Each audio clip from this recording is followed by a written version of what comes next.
Very good morning all of you. आज हम आप लोग को बताने वाले हैं कि वाद विवाद पद्धति क्या है, प्रोजेक्ट मेथड क्या है। तो वाद विवाद दैट मीन्स कि हम किसी भी कंपटीशन में हम वाद विवाद रखते हैं या फिर किसी टॉपिक को लेके हम वाद विवाद रखते हैं या वर्कशॉप या सेमिनार में हम वाद विवाद रखते हैं, तो इसको हम कह सकते हैं कि प्रोजेक्ट मेथड। प्रोजेक्ट मेथड के तहत क्या होता है कि बच्चों का जो तर्क शक्ति है वो डेवलप होता है, साथ ही साथ उसका बोलने का क्षमता होता है। कहीं पर किसी भी जगह अगर हम उसको खड़े कर देते हैं तो बच्चा जो है कि बोलने में हिचकिचाता नहीं है, बल्कि वो आराम से बोल लेता है। तो इसको हम कह सकते हैं प्रोजेक्ट मेथड।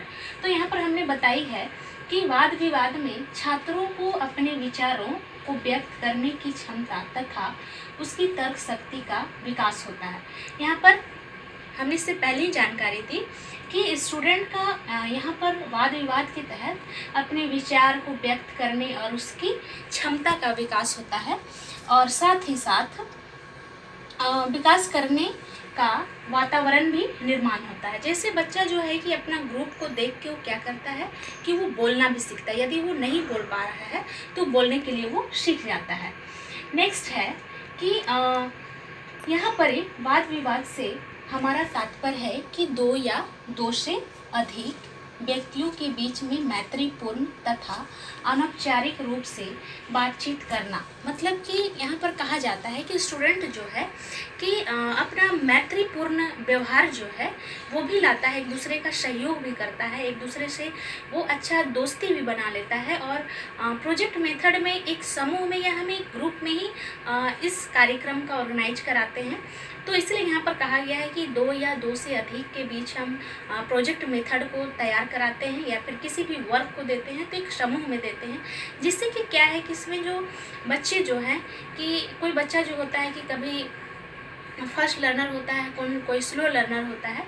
तो इन दोनों के बीच अगर फर्स्ट लर्नर जो है वो स्लो लर्नर को हेल्प कर सकता है और स्लो लर्नर जो है वो कि फर्स्ट लर्नर को वो उससे सीख सकता है। तो यहाँ पर दोनों का जो अंतःकरण या अंतःक्रिया जो है वो बड़े अच्छे से होती है। इसीलिए यहाँ पर कहा गया है कि दो या दो से अधिक के बीच ये शिक्षा को जारी किया जाता है या फिर ये शिक्षा को रखा जाता है। तो यहाँ पर हमने इसीलिए कहा कि यहाँ पर एक मैत्रीपूर्ण संबंध होता है, वहाँ पर सहयोग होता है। तो इसीलिए यहाँ पर कहा गया है कि प्रोजेक्ट मेथड।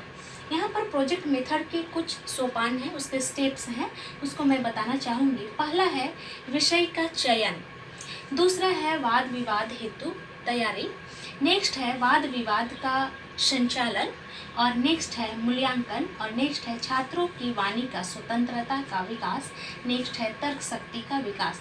तो सबसे पहला पॉइंट जो है विषय का चयन। हम जब भी किसी प्रोजेक्ट को तैयार करना चाहते हैं या किसी विषय वस्तु को जब भी हम तैयार करना चाहते हैं तो उससे पहले हम क्या करते हैं कि उस सब्जेक्ट का हम चयन करते हैं। मतलब किस टॉपिक पे हम वाद विवाद रखेंगे या फिर किस टॉपिक पे हम सेमिनार कराएंगे या किस टॉपिक पे हम किसी भी प्रोजेक्ट या किसी भी असाइनमेंट को देंगे, तो उसके लिए हम पहले सब्जेक्ट को चयन कर लेते हैं। जैसे हमको साइंस में किसी पिक्चर बनाने के लिए देना है, किसी प्रोजेक्ट को देना है, या फिर इकोनॉमिक्स में हम बोलेंगे कि आप ये सब्जेक्ट का प्रोजेक्ट तैयार करके लेके आओ। तो यहाँ पर सबसे पहले हम किसी भी विषय का चयन करेंगे। नेक्स्ट है वाद विवाद हेतु तैयारी। वाद विवाद हेतु तैयारी के लिए हम वही, जब हमारा सब्जेक्ट सिलेक्ट हो जाता है तो हम उसको ग्रुपों में बांट देते हैं। हर एक ग्रुप को अलग अलग कार्य सौंप देते हैं, जिससे कि हमारा जो प्रोजेक्ट मेथड है वो सक्सेसफुल हो सकता है। नेक्स्ट है वाद विवाद का संचालन। वाद विवाद का संचालन के लिए स्टूडेंट को सबसे पहले उस टॉपिक को लिया जाता है, उस टॉपिक को लेने के बाद उसे तैयार किया जाता है, फिर कैसे संचालन करना है, दैट मीन्स कि कैसे उसका शुरुआत करना है, ये देखा जाता है।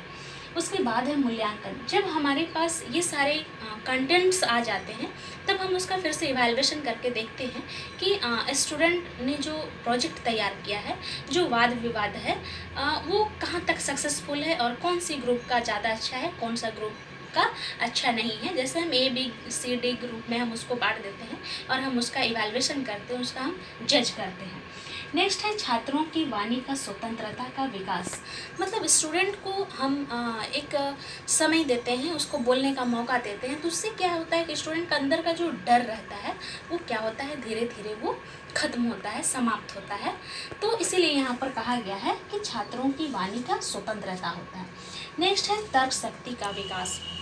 मतलब स्टूडेंट को बोलने का शक्ति का विकास होता है। हमने कहा कि प्लेटफॉर्म में अगर उसको हम बोलने का मौका देते हैं तो उसका बोलने का शक्ति और तर्क क्षमता का भी विकास होता है। तो हमने प्रोजेक्ट मेथड बताया। प्रोजेक्ट मेथड आप लोगों को समझ में आ गया होगा। धन्यवाद।